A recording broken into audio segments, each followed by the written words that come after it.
Persaingan di grup C sekarang bisa dikatakan sebagai grup paling menarik di antara dua grup lainnya, sebab setelah memasuki pertandingan ke-6 ini banyak kejutan terjadi, terutama setelah tumbangnya Arab Saudi dari Timnas Indonesia. Timnas Indonesia yang melesat ke peringkat ketiga pun menjadi ancaman serius bagi tim-tim unggulan lainnya seperti Australia dan Arab Saudi sebagai langganan Piala Dunia. Maka dari itu, ada kemungkinan besar Timnas Indonesia bisa lolos sebagai runner-up atau mungkin ikut round 4 terlebih dahulu. Seperti inilah komentar fans Jepang.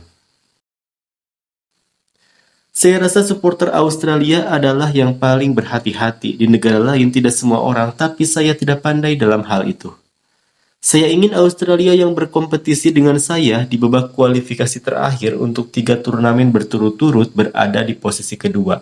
Saya berharap Australia kembali ke performa terbaiknya pada pertandingan berikutnya. Kegigihan tim pendukung Indonesia yang tampil di mana-mana dan betapa ramahnya mereka di stadion sebenarnya, komentar luar biasa dari supporter nasional, Jepang diperlakukan dengan baik dan perilaku barbar di stadion sebenarnya membuat otak saya jadi gila. Saya belajar bahwa tidak ada korelasi antara netizen dan kesopanan. Sayang sekali kami bermain imbang dengan Australia setelah putaran ke-6. Semua orang di bawah posisi kedua memenangkan 6 poin. Saya bisa melihat seninya. Itu terlalu menarik, jarang sekali melihat liga grup yang menarik. Meskipun Tiongkok meraih 2 kemenangan dan semua orang meraih 1 kemenangan, namun Tiongkok berada di posisi terbawah. Ini menunjukkan betapa kacaunya grup ini.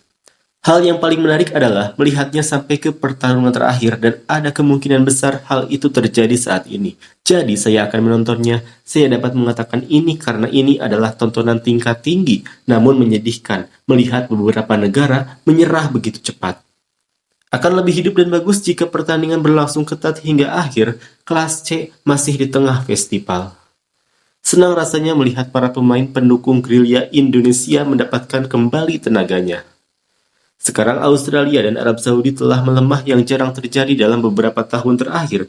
Peringkatnya kini menjadi salah satu dari 5 besar dan setiap tim memiliki peluang untuk lolos ke posisi kedua. Tetapi Tiongkok memiliki sedikit keunggulan setelah bermain semua. Mungkin di sisi lain Indonesia masih memiliki pertandingan tandang melawan Jepang di pertandingan terakhirnya. Dan jika mereka tidak mengamankan setidaknya peringkat keempat sebelum itu, maka habislah.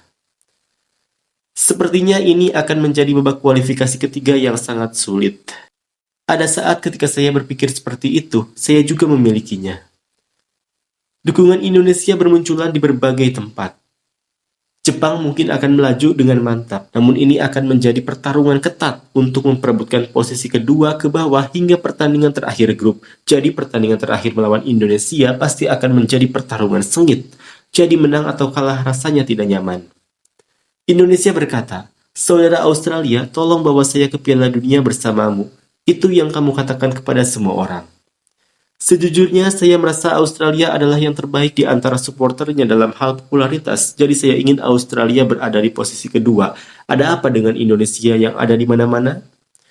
Untuk beberapa alasan, menurut saya Australia berada di posisi kedua. Perbedaan plus poinnya sangat besar. Arab Saudi kemungkinan akan berada di posisi ketiga atau keempat. Masalahnya ada di slot grup yang lain. Tapi tidak lucu dari manapun asalnya. Saudi, Australia, Indonesia akan bermain di Jepang dan juga bermain melawan Bahrain. Saya berdoa agar tim kedua bermain di semua sisa pertandingan. Jepang juga terseok-seok di babak kualifikasi terakhir dengan 1 kemenangan dan 2 kekalahan di 3 pertandingan pertama, namun bangkit kembali dengan 6 kemenangan berturut-turut. Kali ini Arab Saudi dan Australia tersandung, namun mereka mampu membangun kembali hanya dengan 1 kemenangan setelahnya. 6 pertandingan tidak. Jika Anda memikirkannya seperti itu, Jepang pasti berada pada level yang berbeda. Saya tidak berpikir Jepang akan mengambil jalan pintas, tapi mereka pasti ingin menang, terutama di pertandingan kandang terakhir dan lawannya adalah Indonesia. Lagi pula itu dia. Apakah Anda memiliki sesuatu seperti itu? Tidak peduli seberapa besar kemajuan yang dicapai Asia, Jepang tetap mendominasi dari sudut pandang pendukung Australia dan Saudi. Pertanyaannya adalah, mengapa kita tidak bisa menang? Dukungan Indonesia berjalan baik, namun mereka harus melihat kenyataan bahwa mereka kalah dari Tiongkok.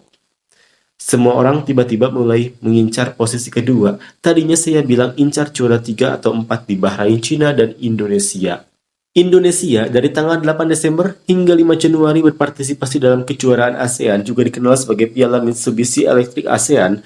Thailand menang untuk kedua kalinya berturut-turut. Indonesia yang belum pernah meraih gelar juara menduduki peringkat tinggi di babak kualifikasi Piala Dunia Asia.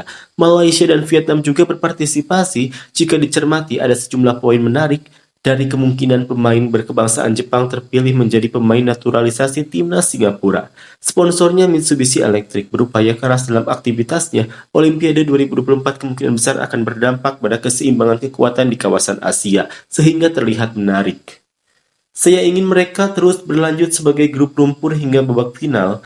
Jika sampai berebut selisih gol akhir, kemungkinan besar tim support Indonesia akan berbondong-bondong datang ke laga melawan Jepang dalam jumlah besar. Ini akan menjadi pertarungan bagi Jepang. Namun bagi Indonesia dan Sinteyong, ini akan menjadi pertarungan hidup dan mati. Ini akan menjadi pertandingan yang menarik.